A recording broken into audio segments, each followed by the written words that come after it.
How you doing, Fedora? Are you over the hangover of the UAP hearings yet?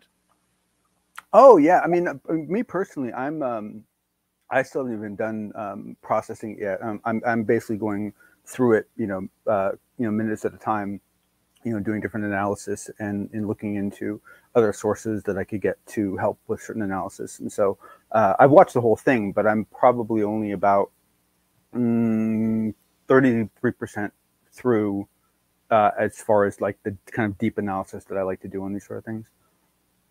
Well, it's very interesting that, today was a reflection day for a lot of people in the UFO community, trying to pick out and literally tear to pieces every single word that was said by the congressman, that was said by Bray, that was said by Moultrie. Yeah. It was a breakdown. Call that reflection. I'm not sure I'd call it reflection. I saw it more as a manic panic, as everyone ran for cover thinking that their stories had either been proven or blown, and they suddenly felt this impassioned need to defend them, even though probably nothing had actually changed. Well, you know what? Either way, however you want to look at it, we'll call it reflection. UFO Twitter was all over it today. The one thing that really caught me off guard, I don't believe this is in your notes, but Congressman Tim Burchett was still fired up, angry about the open public hearings, that nothing came out. Still, like, he is fired up about this, man. Fired up. And I got to be honest with you, I find it refreshing, John. I find it very refreshing. I'm really happy to hear that, Dave. And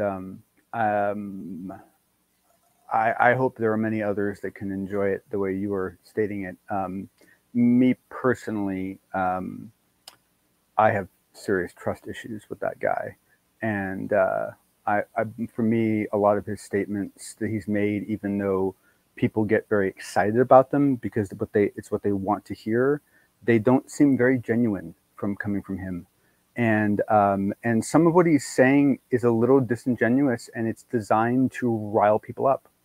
And so I will agree with that. I don't know. There's something about him. Look, he's a nice spokesperson. He said some good things.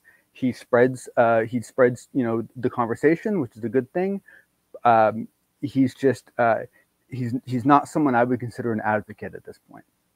He may turn out to be. But I will disagree with you on that. I will totally disagree with you on that. And I'll tell you why. I think his passion for this subject and getting the truth out is extremely admirable. I will agree with you on one point, though, and that is when he was asked on Twitter today, as we go to break here, whether or not he knows things that could come out that were said privately. He said no, he would not release it. Typical politician talking out of both sides of his mouth. The fedora-wearing Jon Hudson and the Unbiased UFO Report continues on Spaced Out Radio right after this.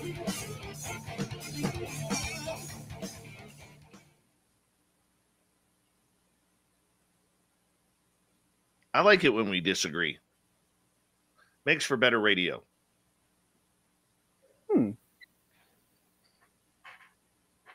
That's funny. For me, disagreement is very self-serving. I get excited when I disagree with someone because it usually means I'm going to learn something. No, this is totally self-serving for the show. Oh. There you go. All right. Yeah, which is weird if you really think about it, but okay. Hi, Jessica. It's been a very entertaining day. Did you happen to see Gallagher on with what's the former football player, Pat McAfee or McAfee or something like that? Did you see him today all fired up? Gallagher, was he the one talking about time travel? Well, I'm going to see.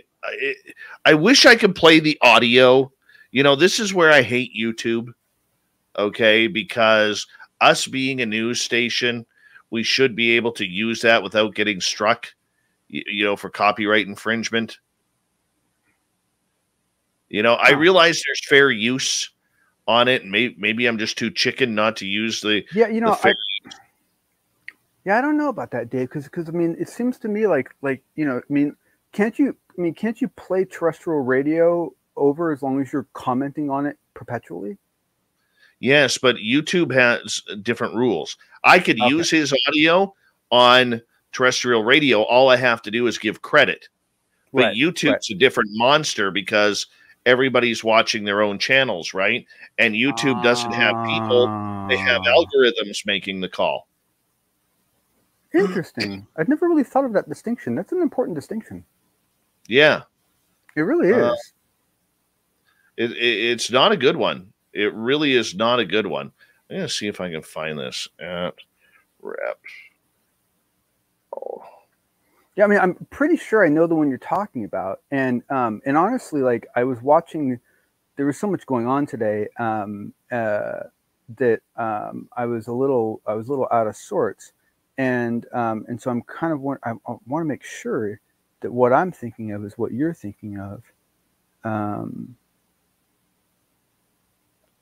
Well, I'm going to, you know what? Screw it. We're going to play it. Like, there was no answers to what. Hold on. We're going to play it. This thing was. So let me line it up here.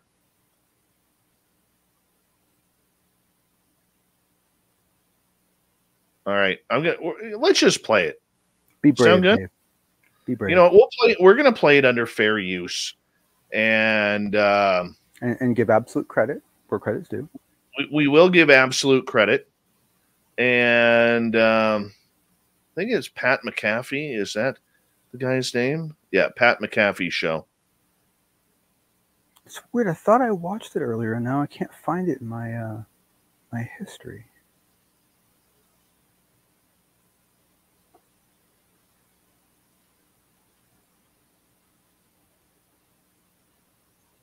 If we get rocked for it, I mean, if somebody did this to me, I wouldn't rock them for it because they're using it on a news angle. Yeah, exactly. You know? Exactly. Hey, did you ever watch that channel Veritasium? No. So they use it as like, he does those, right? But he just did one on how they're using reverse DNA lookups on public DNA boards to find cold cases. And, oh, really? He did a fantastic job of overviewing the science and the legal problems and the ethical problems and so forth. And so if anyone's interested in that topic, I'm personally extremely excited about this reverse DNA methodology. But there are concerns and there are reasons to be concerned. So. Okay. Have you heard of this, Dave? It's basically where all they need is the DNA of essentially one of your second or third cousins. And I can use that to then figure out what your DNA is. And so if I have your DNA at a crime scene, even though you've never given me your DNA, because one of your distant relatives has, I can figure out what yours is, and I can then... Weird. That is weird. Yeah, I think I heard you mentioning that the other day. It's really cool. It is really cool. We got 20 seconds, bud. 20 seconds.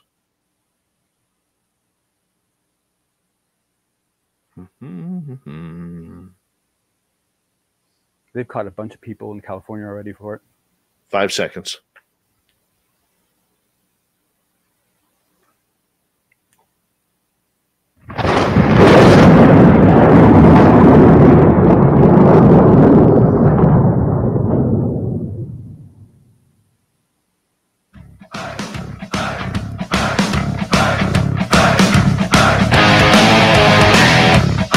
We rounded third. We're heading for home tonight on Spaced Out Radio. Good to have you with us. My name is Dave Scott. Very much appreciate earning your listening ears. Want to remind you that if you miss portions of this show or others, check out our free archives at youtube.com/Spaced Out Radio. Do old Davey the favor. Hit that subscribe button. Our website is spacedoutradio.com. We have a plethora of features for you. Rock out to Bumblefoot. Read Shirky Poo's Newswire. Check out our swag as well. Follow us on Twitter at Spaced Out Radio. Instagram at Spaced Out Radio Show, and on TikTok at Spaced Out Radio. We continue on tonight with the fedora-wearing Jon Hudson and the Unbiased UFO Report. Now, John, one of the quotes that was used yesterday. Yeah, that's the one. Okay, we're on a radio show here. Sorry. It's a great one of the quotes that was used yesterday from Representative Gallagher was, and one thing that I was impressed was how passionate he was with asking questions of the committee that was there to talk about UAPs. He brought up Almstrom Air Force Base and the nuclear weapons that were being turned on and off by these red orbs. He brought up Project Blue Book. He brought up and got added to evidence the Wilson Davis documents, which are turning out to be phenomenal. All right. He was on, and for our YouTube audience, I do have to clarify, we are going to use this under fair use. He was on the Pat McAfee podcast and the Pat McAfee show here, and he was still fired up. He is all in on this topic, and we're going to play a little bit of this here. And why we don't have sound on this, I'm not sure. Let me find out here. Give me 2 seconds here. Yes, this is actual video that we shot, and we do not know what this is. It's moving at a speed and in a manner that we don't think is man-made. Basically, is what the Pentagon said. Like, there was no answers to what this thing was that the internet had known for like 10 years. We had seen this on the internet, and it got legitimized. I don't understand. Do you think they're purposefully not trying to answer any questions? Do they go in there with the mindset to not answer any questions, or do you think they legitimately just don't look into anything so they don't have any answers? Because that's more scary, I think, than the first ansanswer.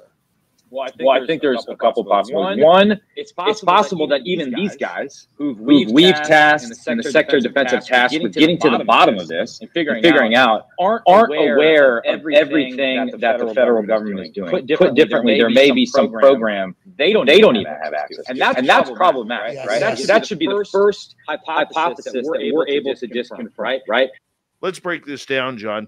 All right, and we'll continue on with fair use on from Representative Gallagher on the Pat McAfee show. But here he's saying that, look, these gentlemen, Moultrie and Bray, may not have the security clearance to answer a lot of those questions, and they may not have been read in yet. Do you buy that?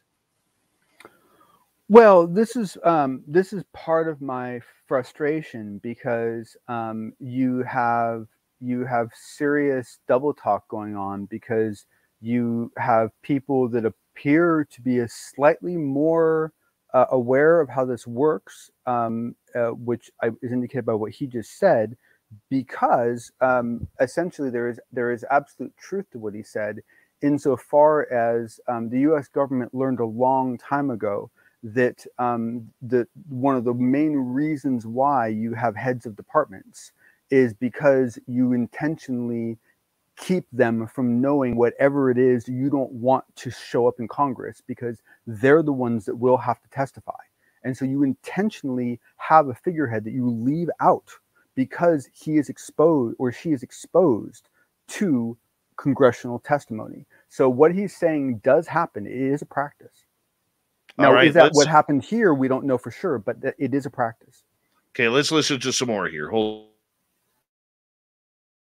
If it's a program that existed in the past that we have insight into, open up the books, right? Let's declassify as much as possible. Why wouldn't they, Mike? Why wouldn't they? Why wouldn't they open the books? Because they'd be scared about the reaction of the people. Well, I think and I come from an intelligence background. There's always this argument that, okay, if you declassify the stuff, you're going to compromise sources and methods. Now, I think that's a bogus argument in this case. To your point, I mean, the Tic Tac video, everyone's seen that. Furthermore, I think the entry point into this discussion for a lot of people is that the pilots are legit. I mean, I've talked to David Fravor. Like, these guys are Top Gun pilots, right? And it's not just two separate pilots. It's not just like the Mavericks and the Iceman. You also have the Gooses, the guys that are sitting in the backseat, who confirm this stuff. So you can't dismiss the pilots. And also, I think that is the hardest to explain, right? Like, if you think a lot of these incidents are actually natural phenomenon or weather or a commercial drone, and I bet that explains a lot of them, it doesn't explain the TikTok video. And honestly, the hypothesis I brought into the debate, right? You got to understand my bias. I do U.S.-China defense competition. That's kind of my thing, right? Like I wake up every day thinking, hey, pretty fucking important. Guess we're gonna have to edit that part out. But the whole point that he's getting at here, Representative Gallagher, is, look, we know this is not us. He has studied China. He has studied Russia. He's an intelligence guy. He's former military. And he's trusting these professionals who they put in place. They're not putting any dummies flying $60 million aircraft like the FA-18 Hornet. They're not putting dummies in there. And we got to trust what they are seeing and what they are saying compared to the videos that they are getting. Am I right, John? Yeah, and actually, you know, I think that you know, well, the venue, you know, was interesting. You know, I think he actually showed much better here than he actually did in the hearing.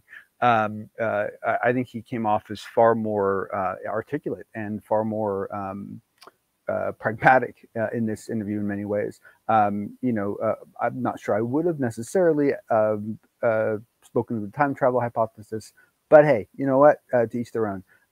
But yeah, no, I mean, everything he's saying is, I mean, the thing is that the way he's talking now, the way he's phrasing things now, it would be very easy for someone in our community to listen to him and think he's been talking to somebody. He knows somebody. He's been on the periphery because he's a lot of what he's saying is just very much it's very insider, you know. He's gonna but community insider. He's going to open up here. We're going to play this a little bit more under free use from the Pat McAfee show and really what Representative Gallagher is saying about UAPs here. Let's get on free use. Right. And my suspicion is that we're losing right now. So when I came into this, I thought, oh, we don't like that. It's got to be the communists, right? It's got to be communist China spoofing our ranges or doing something weird. And I'll say this as someone who still kind of favors that hypothesis.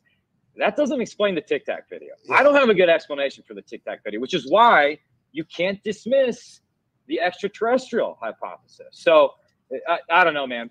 We have a long way to go before we're even close to answering basic questions. And again, listen, I appreciate that they're taking it seriously, but they can't answer basic questions. Yeah, it's frustrating. Basic questions, John. They can't answer basic questions. And that is the frustration that whether it's Gallagher, whether it's Burchett, who didn't get to sit in there, that's where we are right now. They couldn't answer basic questions.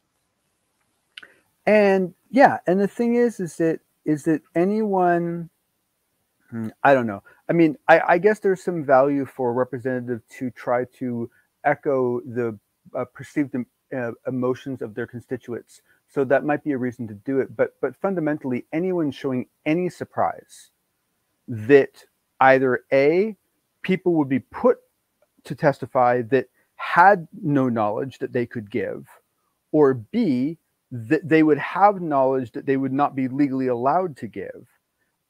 Anyone that didn't assume that one of those two scenarios would happen, like, just showed up to Congress. I mean, like yesterday, because I mean, like, how could you? That is what happens, right? And so, to me, whenever I see anyone getting really upset about it, I get a little suspicious. Like, why are you? You know, are you exaggerating how upset you are because you're trying to elicit an emotional response of some sort? And that would be my challenge, because you had Tim Burchett basically today saying, you know, that that they did know. That basically the people who testified did know, and they just refused to tell. And then you have this guy saying that they didn't know. Well, I mean, I think he's also Gallagher on that end is covering his butt politically. I mean, let's face it. In the end, they got to be politically correct. They got to be able to move on, just like us. And we're going to move on because we have a bunch more to get to before we got to get to Shirky Poo's news. Jeremy Corbell actually came up in the hearings as Mr. Corbell. I don't know about you, man, but this shocked me because literally they were calling the video that he had out there that it pretty much was bokeh, and not no, I know we should talk about that, but go ahead. Okay, but they called him out on the information that he has provided and will provide. What's your thoughts? Yeah, well, I mean, the thing is it you know, first off, when I saw it, I was floored. I stopped. I went back and I recorded it, and I sent it to Jeremy, and I was like, dude, not bad, right? Like, I mean, basically, like, I mean, he not only got called out in Congress, but he got called out not as a person, as a freaking institution. And, you know, next to move on, I mean, like, you know, you know, it's, yeah, it's like, I mean, it's like, you know, it's like, oh, you know, you're part of this organization, and then there's Bob, you know, you know, so then I kept wondering myself, like, well, why would you do that? Like, why would you throw such an obvious bone out to somebody, right?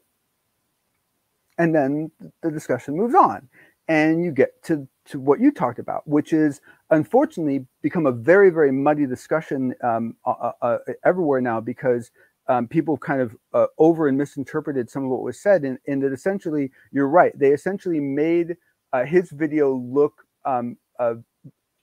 very bad. In that, essentially, what they said was that the triangle images that you were seeing were the result of a lens condition. However, what they said was that there was still an object there. It just didn't look like a glowing triangle. It looked like something else. And we don't know what it was. We just know that there were some people flying drones nearby. And in other cases where we saw these triangles, there weren't any drones flying around. So we really don't actually know yet what it is, but we do know that the effect that we saw in that film is this bokeh effect. And so what it really did was, one, it unfortunately caused a lot of confusion, a lot of fighting today. But if you look at it from the point of view of and this is where it gets a little interesting and a little scary. If you look at it from the point of view of, you know, Jeremy was given that video by essentially people in the DoD. They were then pulling the carpet out from under him by doing this. And a really friendly, nice thing for them to do would be to, at the beginning of the presentation, call him out as an institution and make him look real pretty next to MUFON. I'm sorry, but that stitches together real nice for me. And you know, I have no evidence other than my own instincts, but that stitches together very cleanly to me and makes a lot more sense than somebody else's stuff we've seen. But where it gets scary is that what we're then talking about is there was somebody who knew enough about what was going to be said that they knew that this was going to happen, and they actually had concerns about what Jeremy would do or feel or react to that, and they decided to take action and got action done in a very action-y way, right? And so who's going to have that sort of influence over a congressional hearing? That, to me, is a very interesting question. Well, we saw Lou Elizondo absolutely everywhere on the media today, kind of defending the position, talking about it. He was on CNN. He was on Fox News. He was on with Ross Coulthart and other podcasts going on, kind of defending the and reminding people, just like he did to me in text message yesterday, stating, "Hey man, this is baby steps here.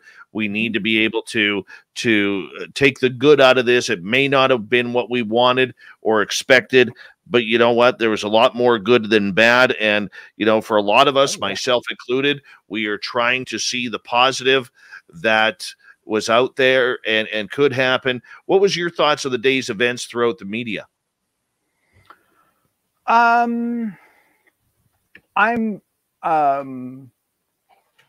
I'm actually trying to digest it in fixed chunks so that I'm not trickle-fed things, because I want to have more control over how I react to certain things, and take them more unbiasedly, essentially.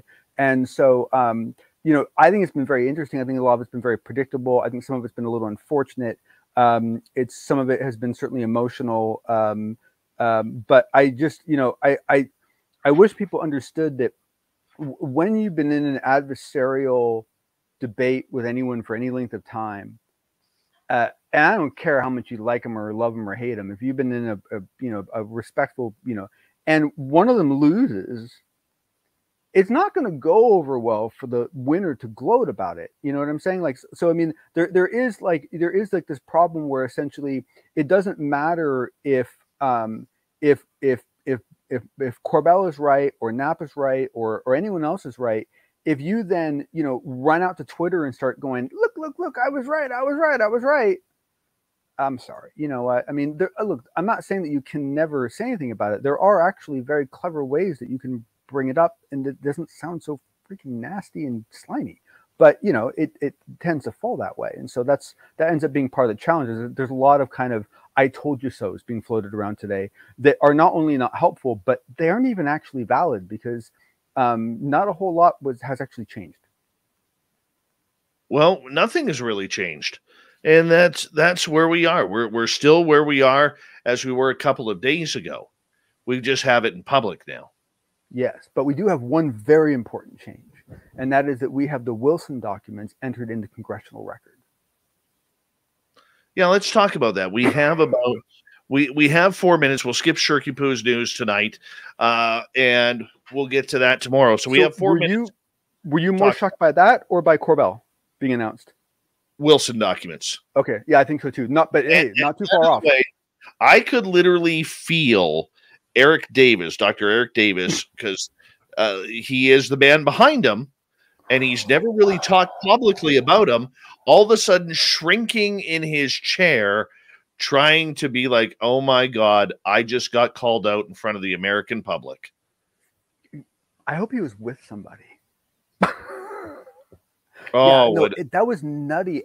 But the thing is that if you look at the guy that gave the presentation, right? The first thing he says when he came on is he said, "Thank you for including me," which means he was the last ad. Okay. Now, then he went through his whole presentation and he did hit points, but that little Wilson memo added at the very end felt kind of like an oh yeah sort of thing to me, right? And so I think there's a possibility that essentially somebody wanted that Wilson memo entered into congressional record and agreed to give him a chance to talk on the panel as a last-minute ad in return for him potentially sacrificing himself, which didn't end up happening, but it could have, by essentially submitting the document to congressional record afterwards. And just to be real clear for those who aren't following, the Wilson documents, which I'll try to send out another copy after the show, are a very, very aggressive, very forward set of documents that makes a lot of claims about what the U.S. government does and does not know about aliens. Well, you know what? As Gallagher said today, we cannot rule out extraterrestrials. And I think that over the next amount of time, over the next amount of meetings, and I don't think it's this year, I don't think it's next year, maybe even the year after, eventually they're going to whittle everything down to where they are not going to have a choice but to mention that it is extraterrestrial. Even though people like Elizondo, Mellon, Bill Nelson, Jim Semivan, and others have already started the extraterrestrial conversation. But I think, Dave, that's exactly the point you just said is the point, is to get everyone to the point where they have no choice left but to go to the decision that is the right one. And I think that's the only way they feel they can herd the public in a safe way to the conclusions that they believe are accurate today.